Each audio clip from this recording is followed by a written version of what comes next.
নতুন করে সংস্করণ করতে প্রত্যেকটা দফা আপনি পরে দেখবেন।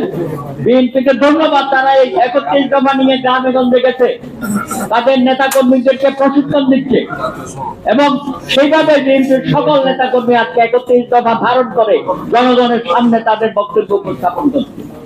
সুতরাং আরো যদি আপনি চান, বলে যে কম সংস্কার বেশি সংস্কার, অনেক ধরনের কথাবার্তা আপনি চালু করেছেন। দয়া করে বাংলাদেশের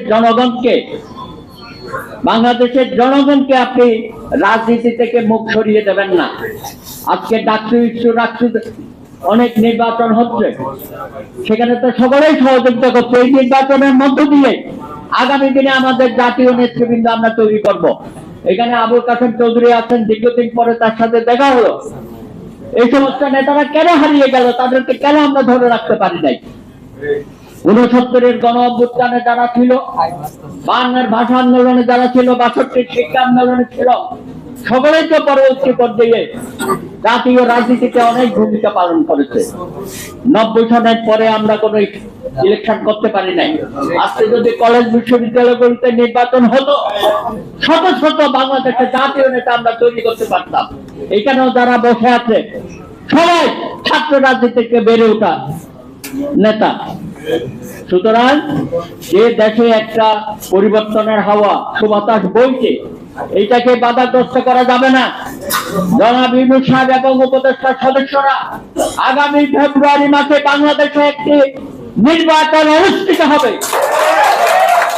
বিশ্বটা কি আছে, আমার আইন শৃঙ্খলা বাহিনী প্রস্তুত, সেনাবাহিনী প্রস্তুত, প্রশাসন প্রস্তুত। তারপরেও আমাদের রাজনৈতিক দলের কিছু কিছু দল তারা এই নির্বাচনকে বিলম্বিত করার জন্য নানা রকমের কলাকৌশল করছে। একবার বলে পিআরের কথা, আরেকবার বলে গণপরিষদের কথা, আরেকবার বলে সংবিধান সংস্কারের কথা, আবার আমাদের কিছু কিছু বন্ধু একভাবে গিয়ে বলে নতুন বন্দোবস্তের কথা। ভাই রে ভাই, আমাদের নতুন বন্দোবস্তের দরকার নাই। 71-এ মহান মুক্তিযুদ্ধের মধ্য দিয়ে 30 লক্ষ শহীদ, 2 লক্ষ মা বোনের সংগ্রামের মধ্য দিয়ে আমরা বাংলাদেশ প্রতিষ্ঠা করেছি। আমাদের নেতা জিয়াউর রহমান অন্যতম সেক্রেটারি সম্রাট ছিল। সকল মানুষ তাদের আত্মত্যাগের মধ্য দিয়ে 72-এর সংবিধানকে যারা বলে ছুঁড়ে ফেলে দেবে, কবর রচনা করবে, তারাই বাংলাদেশ থেকে ষড়যন্ত্র করছে। বন্ধুরা, আমি মনে করি আজকে মাঠে ময়দানে আপনাদের ছড়িয়ে পড়তে হবে। বাংলাদেশের যে সংবিধান আছে, সেই সংবিধানের অধীন এই সরকার শপথ গ্রহণ করেছে।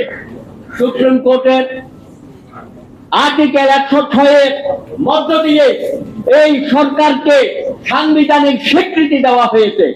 সুতরাং আগামী 6 মাসের মধ্যে এই যে নানান বক্তব্য দিয়ে আবার নতুন নতুন বক্তব্য এনে আমাদেরকে বিভ্রান্ত করতে পারবেন না। যে সমস্ত দল নির্বাচনকে ভয় পাচ্ছেন, আমি অনুরোধ করব, নির্বাচন ছাড়া জনপ্রিয়তা যাচাই বাছাই করার আর কোন পথ নাই। সুতরাং বাংলাদেশের মানুষ গত 17 বছর নিপীড়িত, নির্যাতিত হয়েছে, গুম হয়েছে, অনেক পরিবারের সন্তান শহীদ হয়েছে, নিহত হয়েছে, লক্ষ লক্ষ হাজার হাজার নেতা কর্মী মামলা এখানে নিয়ে গ্রামে গঞ্জে ঘুরে বেরিয়েছে, জঙ্গলে বসবাস করছে না। ঢাকা শহরে আমি দেখেছি রিক্সা চালিয়েছে, ট্যাক্সি চালিয়েছে, নেতা কর্মীরা এলাকায় থাকতে পারে নাই, তাদের ব্যবসা বাণিজ্য নষ্ট হয়ে গেছে, চাকরি বাকরি করতে পারে নাই। আজকে 17 বছর পরে যদি আপনারা বলেন যে বিএনপি সারা নাকি খাইকাই করছে, আরে কি খাইকাই করছে? একটা বাসের স্ট্যান্ড, আরেকটা কি টোল প্লাজা, অমুক সমুক ইত্যাদি নিয়ে কথা বলেন। আরে আপনি জামাত আর এনসিপি, আপনি সরকারের বিভিন্ন অংশে বসে আছেন, আপনারা রাষ্ট্র পরিচালনা করছেন, আপনি রেলে বসে আছেন, চিকিৎসা বিভাগে বসে আছেন, নিয়োগ প্রক্রিয়ার মধ্যে আপনারা ঢুকে গেছেন, সেখানে লক্ষ কোটি কোটি টাকার ব্যবসা বাণিজ্য আপনারা করতেছেন। এনসিপির ভাইয়েরা আপনারা করলে হয় ডোনেশন, আর জামাতে ইসলামের তো কি আদিয়া, লজ্জা করে না আপনাদের? সুতরাং সরকারে না থেকে নির্বাচন না করে রাষ্ট্রের সমস্ত সুযোগ সুবিধা পাচ্ছে, এই জন্যই বলেন যে নির্বাচনটা না হোক। সেটা হবে না। 71 সনে আপনাদের ভূমিকায় কোনো মাত্রার নাই জাতির কাছে। অবশ্যই বাংলাদেশের জনগণ এখনো আপনাদেরকে ক্ষমা করে নাই, যতদিন আপনারা চাইবেন। এবং সাথে পেয়েছেন বাছুর। বাছুর মানে কি বুঝছেন তো? আমি সেই বাছুরদের দিয়ে আপনি নির্বাচন ঠেকাবেন। আমি ভোট দেবো ফিরোজপুরে, আর লোক আসবে সিঙ্গাপুর থেকে। এটা হচ্ছে পিয়া, বুঝেন নাই? সুতরাং বাংলাদেশের মানুষকে আপনি এত বোকা ভাববেন না। এত ত্যাগ, এত তিতিক্ষা, এত রক্তপাত আপনি যদি মনে করেন শুধু 36 জুলাইয়ের বিপ্লবের মধ্য দিয়ে, গণ অভ্যুত্থানের মধ্য দিয়ে একটা পরিবর্তন এসেছে, এটা মনে করার কোনো কারণ নাই।